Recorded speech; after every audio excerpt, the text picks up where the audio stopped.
지성으로 알 수 있어요. 여기 보세요. 집중해서. 지성으로, 내 생각으로 알 수 있어요. 하나님은 존재하죠. 그뿐만 아니라 하나님을 인격적으로 존재하시는데 이것은 우리가 하나님을 알 수 있게끔 하는 가장 귀중한 겁니다.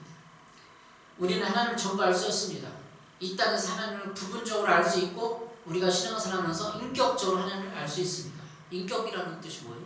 우리 초등생도 있으니까 쉽게 알고 있어요. 옛날에 풀어서 얘기했어요. 인격이 있다는 거는 누가 나에게 무슨 나쁜 말 하면 내가 기분 나쁜 거야. 좋은 말은 기분이 좋아지고 칭찬해주면 업되고 그런 거. 그게 인격이야. 하나님도 인격이기 때문에, 인격적이기 때문에 우리가 하나님을 제대로 섬기지 않고 우상숭배하고 그러면 기분이 나쁜 거야. 화가 나는 거야. 하나님도 그래요. 그게 인격적이라는 거야. 이 땅에서 하나님을 부분적으로 알 수 있고 우리가 신앙을 살면서 인격적으로 하나님을 알 수 있습니다. 예수님의 말씀을 통해서 영생에 이르는 하나님을 알고 예수 그리스도를 아는 데 있다는 것을 요한복음 17장 3절은 이야기하고 있습니다. 두 번째, 하나님을 알 수 있는 방법은 성경의 내용을 통해 하나님 자신에 대해 어떻게 말씀하고 있는지를 통해 알 수 있어요. 성경의 말씀을 통해서 알 수 있다는 거예요. 성경은 우리에게 하나님이 사랑이시고 빛이시고 영이시고 의로우시다는 것을 말해줍니다. 하나님에 대해서 많이 언급을 하고 있어요. 성경은. 우리는 무한한 창조자가 만든 한계가 있는 유한한 사람들에게 하나님에 대해 결코 완전히 다 이해할 수 없습니다. 완전히 이해할 수 없어요. 그러나 하나님의 속성을 알아가는 것은 가장 귀중한 가치가 있는 것입니다. 왜냐하면 하나님의 속성을 알 때 하나님에 대해 참된 진리를 알 수 있고 그것은 곧 우주의 이치와 사람들의 세상을 이해하는 기본이 될 것이기 때문에 하나님의 속성, 우리는 하나님의 형상으로 만들었잖아요. 하나님의 형상, 모양으로, 이미지로 만들었어요. 그러니까 하나님을 이해하면 사람들을 이해할 수 있게 돼요. 인간학, 하나님은 하나님을 이해하는 학문을 신학이라고 해요. 인간을 이해하는 학문을 인간학, 다시 말하면 인본주의학, 인문학 이렇게 얘기해요. 그러니까 신학을 이해해야 인문학을 이해하게 되는 거예요. 하나님을, 신에 대해서 창조대 이해를 해야. 예를 들자면 우리가 기분 나쁘다고 인격을 얘기했잖아요. 하나님도 기분 나쁘고 화나고 결국은 안 되겠다 싶어 사람들을 심판하는 거예요. 우리 인간 세상에 왜 감옥이 있어요?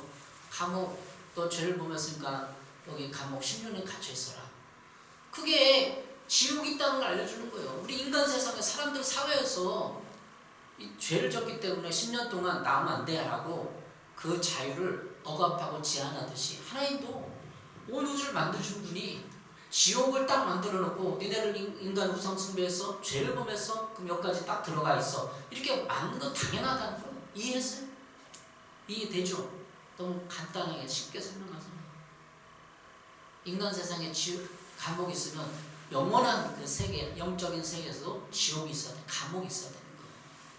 그런 이해는 우리가 쉽게 생각하면 우리 지성이면 다 알 수 있어요. 세상 사람도 지옥이 있다는 것을 그냥 생각해보면 알 수 있어요. 논리적으로, 체계적으로, 우리 이해력을. 이사야 43장 7절에는 우리는 하나님의 영광을 위해 창조된 백성임을 알 수 있습니다. 우리 인간은 하나님의 영광을 위해 창조됐다. 무엇을 위해 창조됐어요? 만들어졌어요? 하나님의 영광을 위해. 이사야 43장 7절이에요.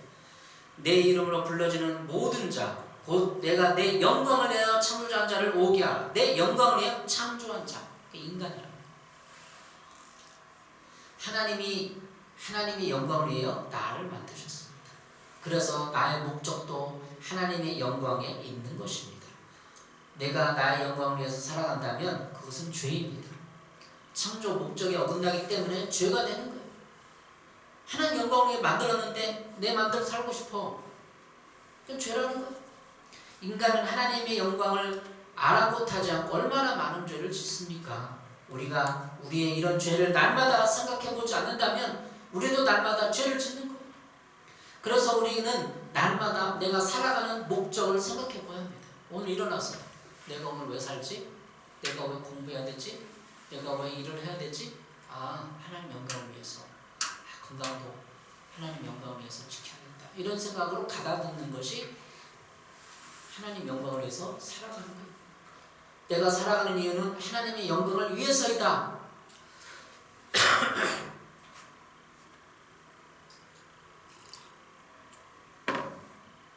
이렇게 생각하고 말하지 않으면 어느새 우리는 나의 성공과 행복을 위해서 살아가게 됩니다. 가끔 카톡을 보고 주변 사람들 보면 행복의 단어가 많아요. 행복해야지, 행복한 삶, 행복한 아내, 행복하자 많아요. 왜 물론 행복하면 좋아요. 저도 나쁘다고 표현하는 거 아니에요. 근데 나의 행복을 위해서 살아가는 게 인간의 죄성의 근본적인 뿌리예요. 하나님의 영광을 위해서 살아가야 돼요. 우리 창조 목적이 그러니까. 그럼 내 행복을 위해서는 다른 사람 좀 희생시켜도 돼. 오늘 아침에 어제 이렇게 보면서 일본 천황에 대해서 일본 북부 사람들이 어떻게 생각하냐면, 예? 왜 우리는 전쟁을 일으켰지만 왜 니네들 그 좌쪽에 있는 사람들은 왜 그 사과를 하냐? 우리 당연하지. 우리는 더 피해를 입었다. 예? 일본이 핵폭탄을 떨어뜨려서 우리나라 20만인가 죽었다. 우리가 더 피해자다. 우리가 더 그렇다. 이렇게 북부 사람들 생각한다는 거예요. 일본 사람들 중에. 자기네들 200만 이상 학살시켰고 중국 난징에 학살을 시켰는데 전세적 전쟁을 일으켜 수많은 사람 학살을 했는데 우리나라 핵폭탄으로 20만 죽을지 않느냐. 우리가 더 피해자다. 이렇게 생각한다는 거예요. 얼마나 죄예요, 죄. 자기네들이 200만이 학살시키고 전쟁 일으켜서 전쟁 범죄인 그 기자가 쓴 게 뭐냐면 일본 일왕이 그때 전쟁 범죄로 단죄하지 않았다. 전문가들이 그렇게 얘기하고 있다. 그러니까 그 사람들은 죄를 모르는 거야. 살인하고 그걸 모르는 거야.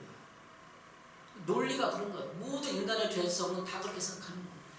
뭐 창조주 하나님 뭐 내가 나 마음대로 살 거야, 행복할 거야. 그리고 죄를 짓는 거야. 우리가 뭐 그냥 합리적으로 뭐 나는 죄인이라고 사나요? 아, 나는 내 행복을 위해서 사는 거야. 그러니까 다른 사람이 안 보이고 다른 사람이 갑질해도 되고 내 행복을 위해서 당신 좀 희생했구나. 그 정도밖에 안 된다는 거야. 그러니까 내 행복이라는 것을 계속 지키다 보면 결국은 죄인에 갈 수밖에 없는 거야. 내 행복을 위해서 살라고 해서 성경에 네 행복하고 네가 즐겁고 네가 잘났고 네가 성공하고 위해서 살아라. 성경 어디 다 뒤져봐요. 없어요. 우리는 하나님의 속성을 닮아감으로써 하나님께 영광을 돌릴 수 있습니다. 하나님은 우리가 하나님을 알아감으로 생명과 경건에 이르게 하는 모든 것을 받을 수 있습니다. 하나님은 우리를 부르셔서 그의 영광과 덕을 누리게 해주신 분입니다. 베드로서 1장 3절이에요. 베드로서 1장 3절. 하나님께서는 우리가 그를 알므로 말미암아 생명과 경건에 이르게 하는 모든 것을 그의 권능으로 우리에게 주셨습니다. 하나님은 우리를 부르셔서 그의 영광과 덕을 누리게 해주셨습니다. 하나님 우리를 부르셔서 우리를 희생시키고 우리를 죽이려고 갑질하려고 구속하려고 보낸 게 아니에요. 지난번에 성경 공부하다가 구속이라는 단어가 나왔어요. 구속. 그래서 한자로 이렇게 휴대폰으로 다음에서 찾아서 구속이라는 단어를 해설해 줬어요. 근데 우리 같이 성경 공부하는 형제님은 이 구속이라는 거, 아 나를 구속, 감옥에 나를 구속해 이렇게 이해하더라고요. 신앙생활하면 구속해, 술 담배 먹지 말라, 술 담배 먹지 마, 신앙생활하고 토요일날도 성경 공부해야 되고 주일날 이게 구속하는 거예요? 감옥에 집어넣는 거 아니, 그 구속이 아니라 여기서 한자가 달라요. 구속이라는 단어는 예? 우리를 죄에서 죄가 있었는데 예수님이 십자가로 난 죄를 없애주셨다. 이게 구속의 의미예요. 그러니까 구속의라는 단어가 3개, 4개, 5개가 돼. 한자로. 그냥 구속, 오해를 하는 거예요. 우리 구속, 오해를 해요. 하나님을 자꾸 오해한단 말이에요. 그래서 하나님 오해하지 말라고 이렇게 하나님에 대해서 누군가를 자꾸 풀어줘야 되는 거예요. 그래서 1장 3절은 그를 알므로 말미암아 생명과 경건에 이르게 하는 모든 것을 우리에게 주셨습니다. 우리가 하나님을 알면 알수록 베드로서 1장 3절은 생명과 경건에 이르는 모든 것을 우리가 받아들일 수 있다는 거예요. 베드로서 1장 3절에. 그러니까 왜 우리가 하나님을 알아야 돼요? 생명과 경건에 이르게 하는 모든 것을 우리가 받아 가질 수 있는 거예요. 누리게 할 수 있는 거예요. 하나님을 알아야 돼, 몰라야 돼? 알아야 되죠.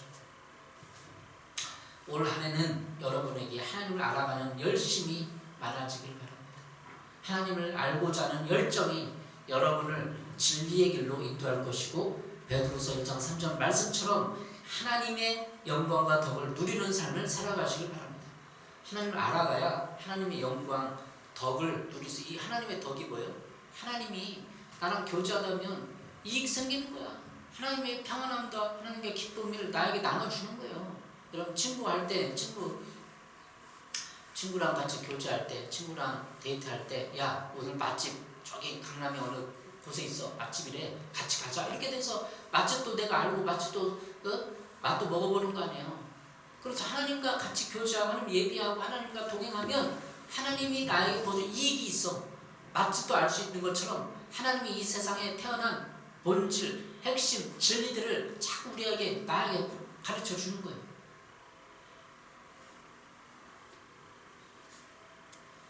그런 베드로서 1장 3절 말씀처럼 하나님의 영광과 덕을 여러분 받아 살아가길 바라요. 그래서 하는 거예요. 성경 말씀을 통한 깨달음으로 하나님을 알아가고 또 하나님의 사귐과 친밀함으로 인격적으로 알아가시길 바랍니다. 하나님의 인격적 속성은 변함없으시고 한결같으십니다. 그런 하나님을 만나시고 삶을 살아가는 하나님 자녀들 되시기를 바랍니다. 네, 두 가지 했는데 시간이 많이 가고 그래서 나머지 이거는 다음에 할까? 다음 주 할까? 다음 주 하는 게 좋겠어. 너무 우리 초등생인데 이해하기 힘들지만 쉽게 설명을 하나님은 두 가지를 했어요. 그럼 다음 주에 또 한 가지 나머지를 하겠습니다. 하나님이 이렇게 오늘 첫 번째는 하나님은 존재한다. 하나님은 알 수 있다. 얘기했어요. 하나님을 알 수 있어요? 몰라요. 하나님은 알 수 있다. 알 수 있다. 생명과 경건에 이르는 모든 것을 받아들여 하나님을 알아야 돼. 예비하는 가운데, 말씀 묵상 큐티하는 가운데, 데일리 인카운터 예비하고 찬양하는 가운데, 또 지식적으로 할 뿐더러 경험을 통해서 하나님을 알아가시길 바랍니다. 기도하겠습니다. 하나님 감사합니다. 이렇게 하나님을 우리가 누구인가 질문해보고 생각해보고 찾아보고 연구하는 동안에 하나님을 알 수 있습니다. 그러나 하나님과 친밀감을 누리고 영적으로 깨어서 하나님을 깊이 이해하는 우리들 되게 도와주시옵소서. 올 한 해는 하나님을 다 알아가고 깨달아가는 하나 되게 하시고 하나님 주신 하나님의 영광과 덕을 누리게 하여 주시옵소서. 그리고 우리의 삶 가운데 하나님이 우리에게 주는 평안, 복을 받게 하여 주시옵소서. 하나님께 복이 있을지어다. 우리들에게 복을 주시면 감사합니다. 영적인 복뿐만 아니라 물질적인 복, 평강의 복까지 우리에게 나리어 주옵소서. 예수님의 이름으로 기도했습니다. 아멘.